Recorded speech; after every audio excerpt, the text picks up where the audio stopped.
The name Guggenheim might be best associated with the art museum in New York, but have you ever wondered how its namesake lived? Hi everyone, Ken here. Today we're uncovering Villa Corolla, the home of Solomon Guggenheim. Hit that subscribe button and let's explore this house. Born in 1861, Solomon Guggenheim grew up in a family deeply entrenched in the mining industry and was destined to follow in the footsteps of his father and brothers. His early career was marked by his involvement in the family's mining enterprises. In 1891, he demonstrated his business prowess by successfully turning around a failing mining operation in Mexico. This venture was just the beginning of Solomon's journey in the mining world. In 1906, he founded the Yukon Gold Company in Alaska, further cementing his reputation as a formidable businessman. His ventures extended then beyond North America, reaching into the mining territories of Chile, where he became president of the Braden Copper Company. Despite his success in business, Solomon's true passion began to emerge in the 1890s when he started collecting art. Initially, his collection focused on the works of old masters, reflecting the taste of a refined gentleman of the era. But before he would shift his focus to the emerging modernist art scene, he embraced tradition. In 1922, his brother Isaac passed away, leaving Solomon in possession of Villa Corolla on Long Island.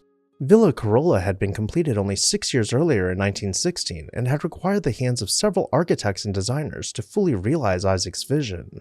Construction had dragged on for years while building supplies became available, as the home itself was meant to be a work of art and an architectural rarity. Instead of purchasing new bricks to clad the facade, dozens of brickmakers across the US were instructed to set aside all of their defective bricks for the project. This led to a multicolored brick mansion with 13 distinctive colors of brick ranging from blues and purples to yellows and browns.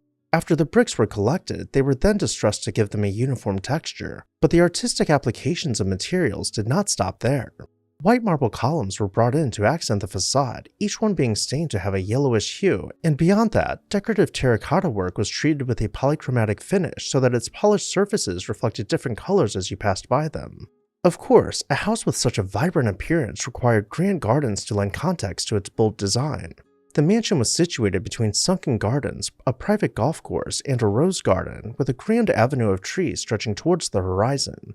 Originally, there were supposed to be more garden structures, including a tempietto, but those projects weren't realized before Isaac's passing. Nonetheless, the estate was complete enough for Solomon and his wife Irene Rothschild to move in. As we transition from the grounds to the interior, we can take a quick look at the floor plan to know that the house was laid out around a massive central courtyard, which we will explore momentarily. We'll start our approach by pulling around to the porte cochere, where we find the main entrance marked by a vibrant marble door surround. This leads us into the limestone vestibule, separating us from the mansion with an intricate grille featuring birds of paradise cast into its design. Swinging open the grille, we are released into the entrance hall with checkered marble floors and limestone walls. To the side, beyond a wrought iron and glass door surround, we find the entrance to the courtyard. In stark contrast to the exterior facade, the courtyard is faced in light stucco and accented by white marble door and window surrounds, though the space is not without its whimsy. At the heart of the home is a mermaid fountain with grotesque creatures squirting water about the reservoir. Let's head back inside and continue exploring this fascinating villa. The summer dining room can be imagined with vibrant mosaics coupled with the sound of trickling water, not only from another fountain, but from the large, central aquarium. As we continue down the halls, we pass by many doorways, each completely unique with vivid artisan designs. One of these doors will lead us into the music room. The music room features not only a grand piano and gilded wall paneling, but an entire wall is dedicated to a built-in pipe organ.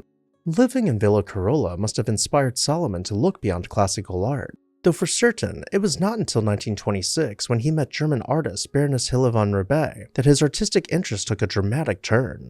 Rebay introduced him to a justified appreciation for the world of modern and non-objective art, a realm that would captivate him for the rest of his life. Under Rebay's guidance, Solomon's art collection grew to include works by avant-garde artists such as Kandinsky, Chagall, and Leger. By 1939, his collection was displayed in his New York City apartment at the Plaza Hotel, which he opened to the public by appointment. Backing up, in 1937, recognizing the need to share his collection with a broader audience, Solomon established the Solomon R. Guggenheim Foundation. This foundation aimed to foster the appreciation of modern art. 2 years later, in 1939, he opened the Museum of Non-Objective Painting. The museum, under Rebay's curatorial direction, showcased some of the most important examples of non-objective art of the time. The growing collection soon required a more permanent home. Solomon purchased the former Duke Mansion at 5th Avenue and East 88th Street in Manhattan and had it promptly demolished to make way for a museum which could hold his entire collection. We'll be taking a closer look at the Duke Mansion this Sunday, as well as some other surprises in an extra long episode. Make sure not to miss it. But getting back to our story, in 1943, Solomon and Roubaix commissioned the renowned architect Frank Lloyd Wright to design a new museum. Although Solomon did not live to see its completion, the Guggenheim Museum, with its iconic spiral design, opened its doors in 1959, 10 years after his death. His legacy, however, lives on through the institutions he founded, which continue to celebrate his love for the arts and share his collection with the public.